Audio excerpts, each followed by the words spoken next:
අපේ රටේ ආර්ථික කඩාවැටීම හේතු කොටගෙන සමහර දුවදරුවන් හිටියා. ඒ දුවදරුවන්ට පාසල් යන අමතර උපකරණ පොතපත ගන්න විදියක් නැහැ. ඇයි? ආර්ථික කඩාවැටිලා. අපි බැලුවා එහෙම පවුල් තෝරලා ලංකාවේ පළමු වතාවට පාසල් දරුවෝ ලක්ෂ 16කට ලක්ෂ 40කට ආසන ප්‍රමාණයක් පාසල් දරුවෝ ඉන්නේ.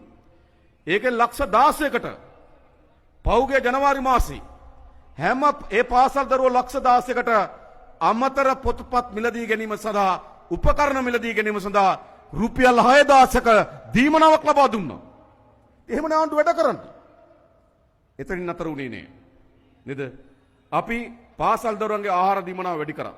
විශ්වවිද්‍යාල ශිෂ්‍යුන්ගේ මහපොළ දිනම රුපියල් 5000 තිබ්බේ ඒක 7500 දක්වා වැඩි කරා. ශිෂ්‍ය ආධාර තිබුණ රුපියල් 4000 ඒක 6500 දක්වා වැඩි කරා. හැම ක්ෂේත්‍රයකම පුරවැසියන් බලා ගන්න අවශ්‍ය වෙන වැඩ කටයුතු අපි කරා. එහෙමයි ආණ්ඩුවක් වැඩ කරන්නේ.